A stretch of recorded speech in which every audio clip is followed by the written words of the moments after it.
Parasites need to be sanitized, Jonas said as he poured beer on me. Good for you. All cleaned up. My mother-in-law laughed as she saw me soaking wet. I had reached my breaking point. Are you ready for this, Jonas? When I asked Jonas, for some reason, my father-in-law retorted. Don't get cocky when you can't do anything right. Well then, I'll stop sending money home, I said, and in that instant, the expressions on my in-laws and Jonas's faces stiffened. Huh? What do you mean? The money I send is my own. I pressed on, confusing Jonas. I mean, I'm gonna divorce you. I declared this in front of the relatives. I was planning to divorce him soon anyway. If so, I might as well get divorced right here and now. But I don't intend to just get divorced and end it. I'll make sure to pay back double for the humiliation I've received. I'm prepared for that. Besides, opportunities always come unexpectedly. For me, now is the time. If I get divorced here, I feel like everything will go smoothly. Dear father-in-law, mother-in-law, and Jonas. Now it's your turn to taste humiliation. I immediately went to the room next to the entrance to get the bag containing the filled-out divorce papers. My name is Mirabelle Manson. Currently, I'm helping out at my family's tea business. But I'm not just doing it on the side. I'm a salaried employee. Also, being a housewife is my job too. By the way, my husband, Jonas, works at a general wholesale trading company. He seems to deal mainly with hotel amenities. But Jonas seems dissatisfied with his job.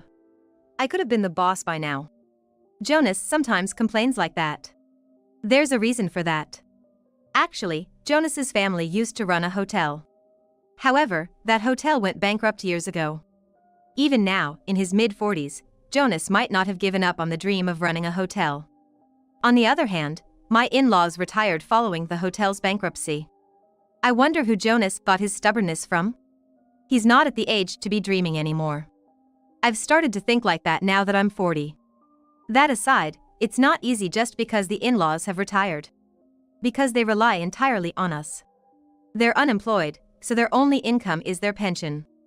They say that's not enough to live on and ask Jonas for financial help. Of course, I'd be willing to help within reason. But the incredibly audacious in-laws are not satisfied with just that. It's not uncommon for them to come into our house uninvited while I'm at work. They even go as far as eating the food in the fridge without asking. There was even a time they ordered food without permission. But, of course, I had to pay for it. As soon as I got home, the in-laws told me this. We told them you'd pay for it later. Hurry up and go. You're causing trouble for the store. Even though it's a store I know, I can't cause them trouble. Holding back what I wanted to say, I went to the store. But when I returned home after paying, the in-laws were already gone. All that was left in the room was a pile of trash. Standing in front of the messy room, I was stunned. Meanwhile, Jonas came home. As soon as Jonas entered the room, he raised his voice. What's with this room? I'm sorry. Your parents came over. I explained that the in-laws had come and helped themselves to food and drink in the house. This mess would make Jonas speak up to his parents. I thought so. But Jonas just sighed softly. Turning his back to me, he said, I'm gonna take a shower, so clean this up. What?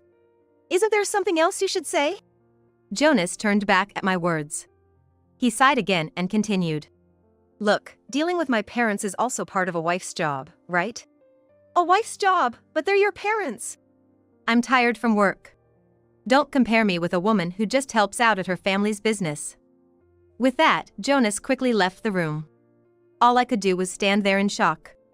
What's with that attitude? Like father, like son, I guess. Does he think of me as some kind of maid? In the end, I had no choice but to clean the room alone while grumbling about Jonas and his parents. Then, something crossed my mind. It was about how Jonas and I got married. In fact, the pushy in-laws were involved in the circumstances of our marriage.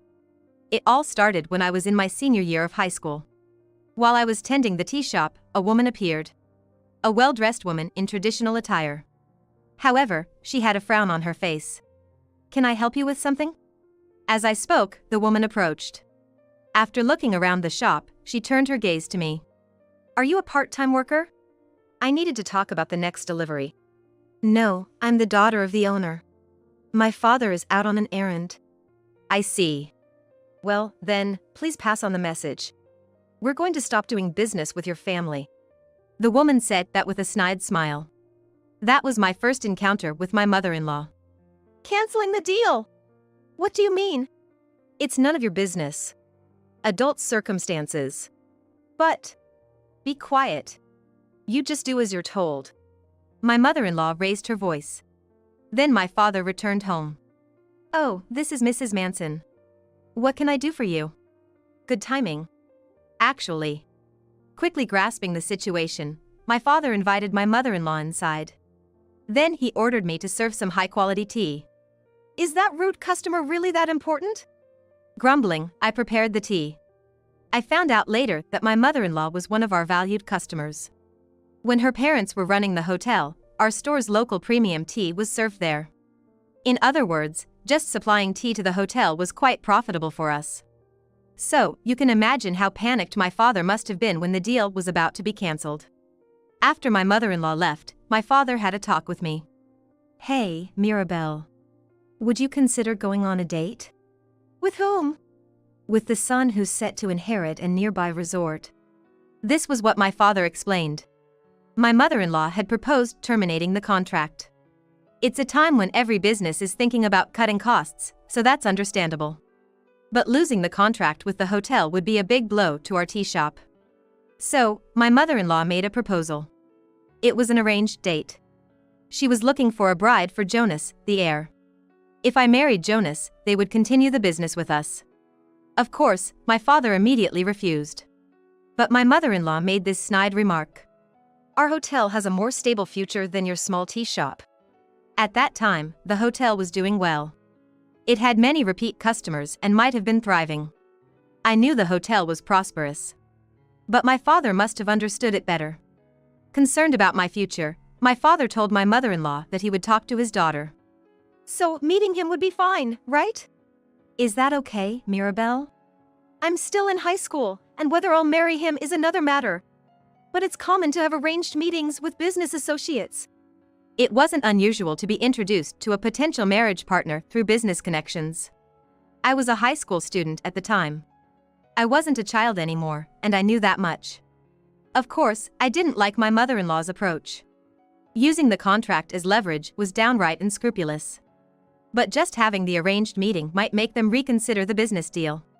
That was indeed part of my consideration. So, I accepted the arranged meeting. On the day, Jonas, who came for the meeting, was a nice person. I didn't sense the cunning or snideness I felt from my mother-in-law. Being involved in the accommodation business, he had a gentle and soft demeanor. He seemed like such a grown-up man.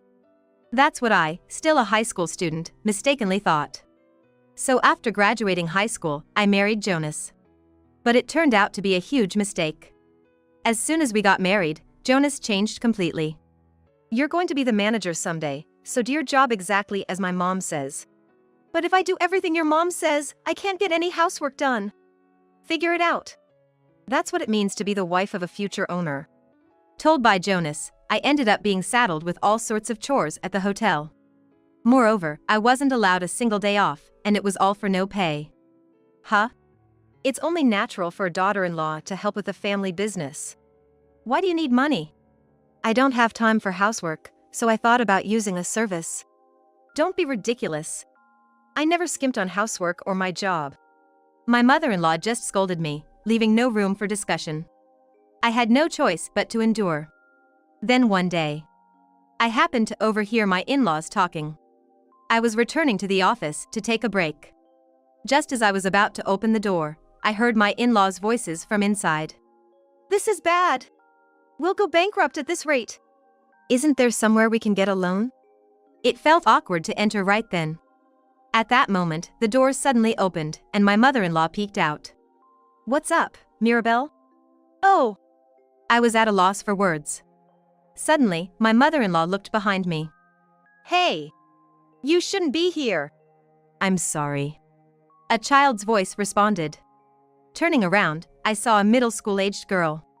You're interrupting our work. Go back to your room. My mother-in-law raised her voice. The girl flinched, her eyes welling up with tears. Please stop. She's a child but still a guest. We don't have time for this. Take her away immediately. My mother-in-law closed the office door forcefully. I sighed and apologized to the girl. I'm sorry for startling you. It's my fault for entering uninvited. I'm sorry. It seems she wandered in while looking around the hotel. Okay, then I'll show you around. Let's head back to your room. Sarah Norman. Let's head back, Sarah. I guided Sarah back to the guest rooms, where her father was searching for her. I apologize for any trouble my daughter may have caused. Sarah looked downcast. No, it's fine. Oh, here. This is for you, Sarah. Is it cake? It's a financier I made. My family owns a tea shop. I was planning to eat it during my break, but giving it to her might bring back her smile. Sure enough, Sarah smiled, and I felt relieved as I returned to my work. After a while, just as my in-laws were discussing, the hotel went bankrupt. It's your fault we're drowning in debt. It's like we've brought a plague upon ourselves by marrying you. That's how the in-laws reproached me. Jonas also looked at me coldly. But it wasn't my fault. In fact, right after the bankruptcy was decided, a man offered to help. I owe it to that lady for taking care of my daughter. The man speaking in the office was Sarah's father. He was the president of a company that managed hotels and such. He decided to take over the management of the hotel, repaying the debts my in-laws had accumulated. He would rehire all the hotel's employees and even pay the wages that were overdue. However, he wouldn't rehire my in-laws, because their negligence was the cause of the bankruptcy. Meanwhile, he even took care of finding a new job for Jonas. That was because I earnestly begged him. I really appreciate it. With this, we might just make it. I thanked Sarah's father many times. Afterward, Jonas successfully found a new job. Although the in-laws became unemployed, they were of age to receive their pension. I thought we could manage if I worked at my family's business, but that turned out to be too optimistic. Initially, the in-laws lived quietly on their pension, but gradually they returned to their intrusive ways. Complaining to them was of no use, they wouldn't listen. In fact, they got even worse. I started to prepare for a divorce gradually. Then there was the time when they ordered delivery on my account. I couldn't stand it anymore and complained to the in-laws. And then, my mother-in-law responded with this. I'm sorry. I want to make amends, so come to our house with Jonas next Sunday. Before I knew it, more than 5 years had passed since the hotel's bankruptcy. I had been patient, but this was my last chance. Thinking that, I responded to my mother-in-law's call. On the day, after finishing my work, I headed to my in-laws' house. Upon arrival, there was a mountain of shoes at the entrance. I put my bag in a nearby room and headed to the living room. As soon as I entered the living room, I was shocked. A large group of relatives was making a racket. The reconciliation party has started. You're late, Mirabelle. Jonas, at the center of the commotion, called out to me. He was already drunk. You're already drunk? How much did you drink? Jonas and I had left the house together. And I had been working for about an hour. Jonas, on the other hand, should have come straight to his parents' house, so he had been drinking here for about an hour. How could he get this drunk in just an hour? As I was stunned by this, Jonas came closer to me. In the next moment, Jonas pointed a glass at me. We need to disinfect the parasites, he said as he poured beer over me. Good for you.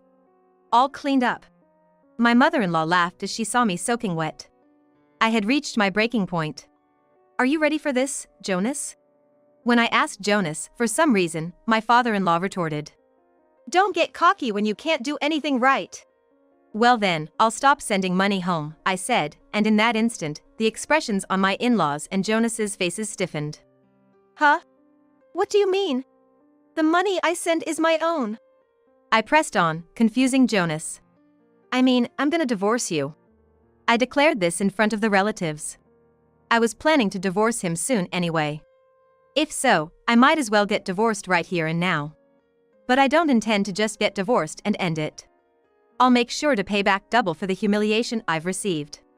I'm prepared for that. Besides, opportunities always come unexpectedly. For me, now is the time. If I get divorced here, I feel like everything will go smoothly. Dear father-in-law, mother-in-law, and Jonas. Now it's your turn to taste humiliation. I immediately went to the room next to the entrance to get the bag containing the filled-out divorce papers. I'm glad I brought it just in case, thinking that. I returned to where Jonas was. Hey! Mirabelle? What about? The discussion is over. Here, the divorce papers. I slammed the divorce papers in front of Jonas. At that moment, the noisy relatives went silent. In the hushed atmosphere, I looked at my in-laws and Jonas. Then I calmly told them. Sign it and bring it to my family home. Once I can confirm it, we'll start discussing alimony. Hey, you're joking, right? A joke? There's no way. I'm fed up with all of you. I looked back and forth between my in-laws and Jonas. Perhaps feeling overpowered by me, none of the relatives said a word. I took a deep breath and then stood up gracefully. After looking over everyone who was causing a commotion, I finally announced. Well, then, please take care of the burden that caused the hotel to go bankrupt yourselves. With that, I left my in-laws' house amidst the murmuring relatives. On my way, I stopped at a convenience store to buy a towel. Then, I went straight back to my parents' house. I explained the situation to my astonished father. After hearing my story, my father sighed deeply. What a mess. Sorry, Dad. You don't have to apologize. The circumstances are different now. Previously, my marriage was crucial for the continuation of our family business. But now, my in-laws no longer run a hotel. Even if I get divorced, there's no worry about our business being affected. I should have said no from the beginning. I really put you through a lot. No, what's important is that you'll continue to be on my side, right? Of course. Good. Then, I need a little help. I smiled. Then I shared a certain plan with my father. With my father's support secured, I waited for Jonas to bring the divorce papers. But no matter how long I waited, Jonas didn't show up. If that's the case, I'll arrange for a lawyer first. With that thought, I started looking for a lawyer specialized in divorce issues. Just after I found one and had a discussion, I returned home to find my father and Jonas arguing in front of the shop. That's why I brought the divorce papers. And I have something to discuss with Mirabelle. My usually gentle father was speaking in a harsh tone, seemingly following the plan I had laid out.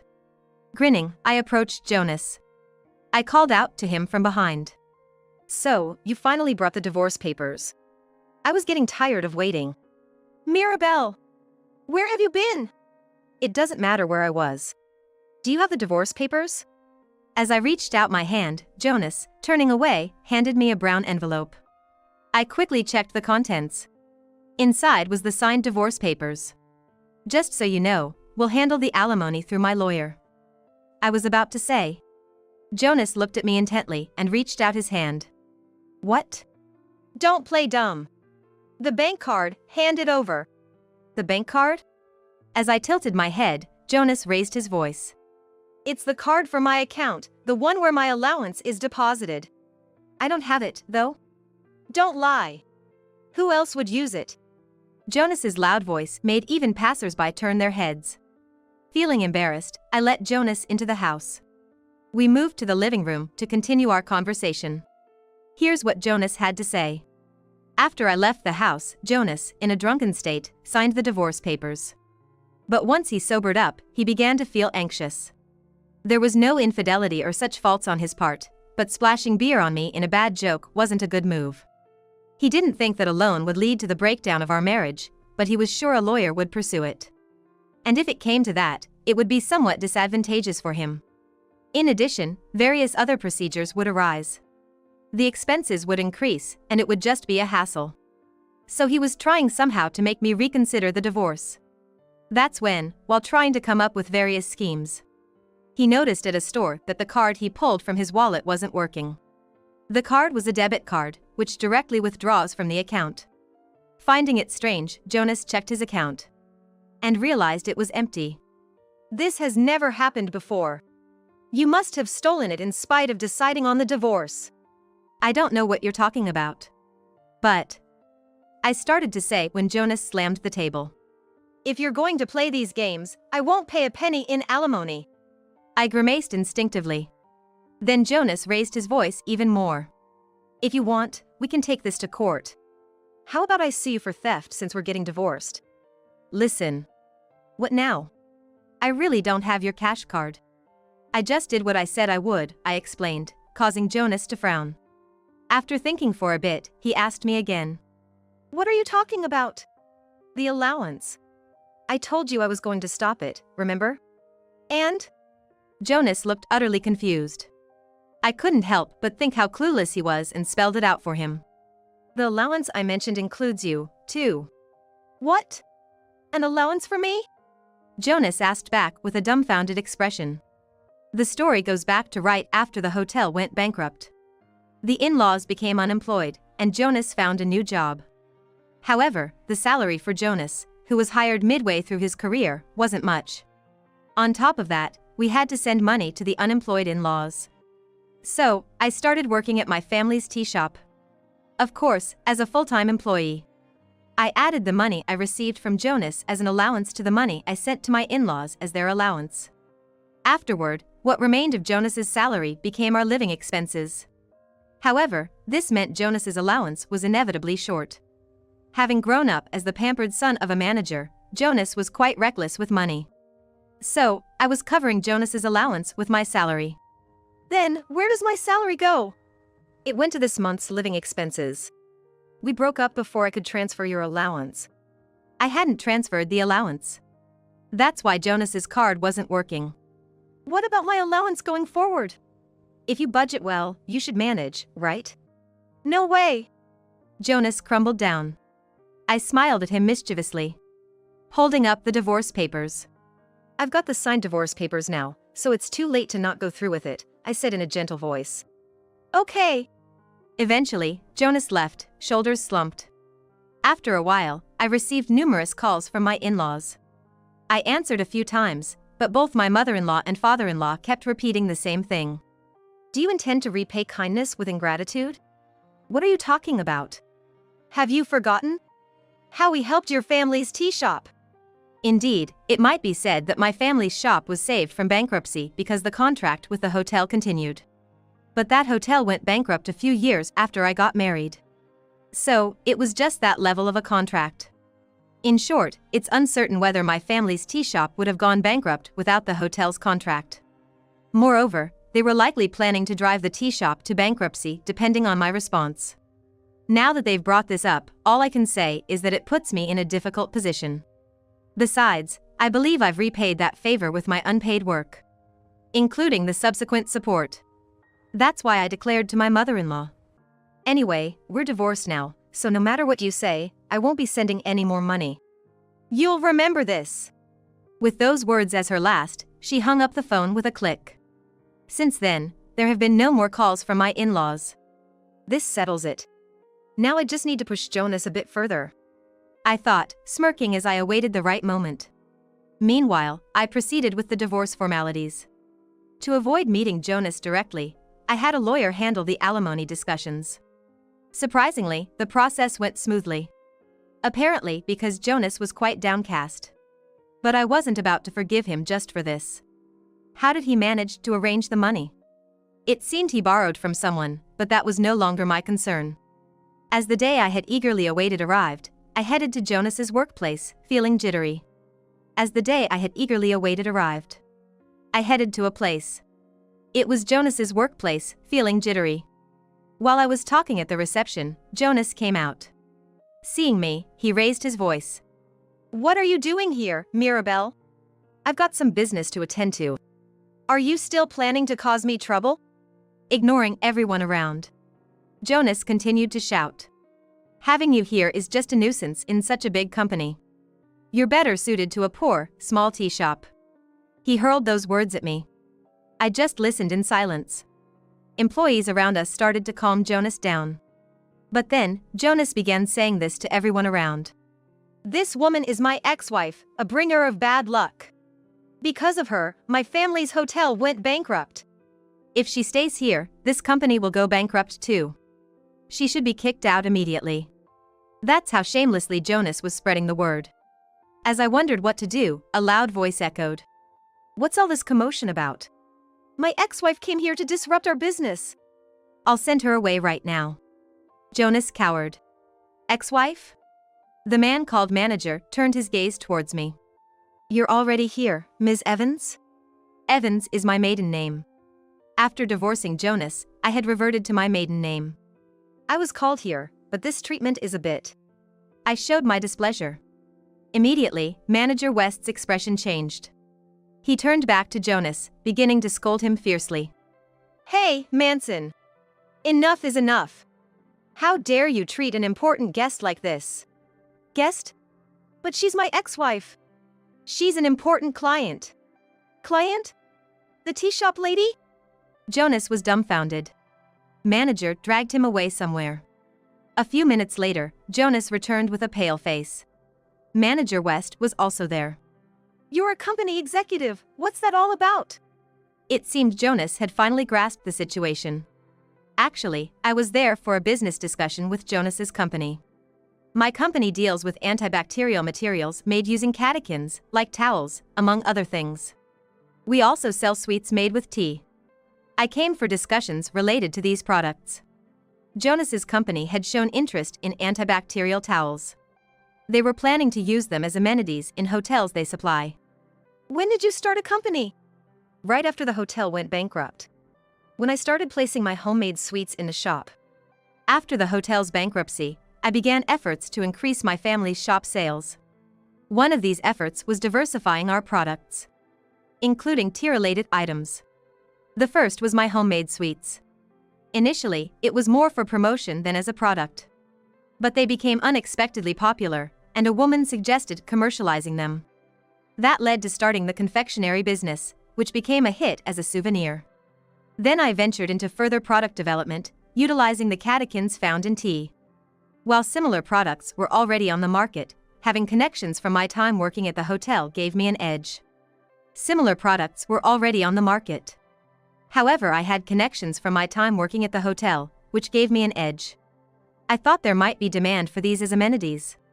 Because it was successful, I officially established a corporation. This was our first business discussion. Why didn't you tell me? There was no need to tell you, we're divorced. That is.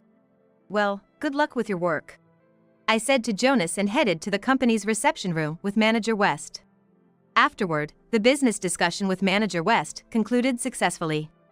I secured a satisfying contract. I crossed paths with Jonas a few times at the company. But he quickly averted his eyes. Apparently feeling quite awkward, he quit his job a few months later. According to a colleague, he started working part-time at a construction site. A job that seemed quite tough, leaving him worn out every day. Hearing this made me feel a sense of relief. My revenge was complete. One day, I received a call from President Norman. My daughter always causes you trouble, doesn't she? Not at all, Sarah is doing great running the business. In fact, it was Sarah, Norman's daughter, who had suggested commercializing my sweets. After graduating high school, Sarah helped with her father's business and worked at a hotel. During that time, she visited me. She saw the sweets, felt a sense of nostalgia. I'll take charge as president, let's commercialize it. Of course, I thought it was just casual child's talk at first.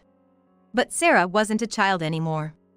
Taking after President Norman, she made some moves on other fronts. And before I knew it, she had incorporated the business. That company is where I work now, selling sweets made with tea. So I thought President Norman was worried about Sarah and contacted me. But as we talked, I realized that wasn't the case. Actually, a guy I know tried to sell me your company's products. Oh? The sweets or the catechin materials? The catechin materials. He was suggesting we use them as amenities in hotels. I was completely confused. After all, Sarah had already pitched them to President Norman. Why would it happen like this? President Norman explained the situation to me when I asked. It turns out a man had bought the rights to the product from someone. However, the sellers were none other than my former in-laws. It was a part of a premeditated scam. After hearing about me from Jonas, they plotted this fraud. Because it's my daughter's company, I immediately knew it was a scam, he said. I see. It seems they've been caught, but depending on your response, they were willing to settle things quietly. It appeared that if I showed leniency towards my former in-laws, they would let it slide. But there was no way I was going to do that. I replied with a smile. Please turn them over to the police. After hearing my response, President Norman ended the call. Later on, my former in-laws were arrested for fraud. They claimed until the end that I was involved. Of course, the police inquired about it. But my response was as you would expect. It's true they are my former in-laws, but this act was out of spite against me. I had no involvement. Ultimately, it seems that this single statement made my former in-laws come to terms with the situation. They are now complying honestly with the investigation. They might end up with probation or some form of criminal penalty. Even so, I hope they reflect deeply on their actions. Meanwhile, I'm busy with my days. I never thought that products made with tea would become this popular. However, I have one goal now. To attend Sarah's wedding. And make sweets for her. Jonas and I never had children. So I can't help but dote on Sarah as if she were my own. That aside, I haven't given up on remarrying. If the opportunity arises, I'd love to remarry. Especially to someone who appreciates tea-based sweets. That goes without saying.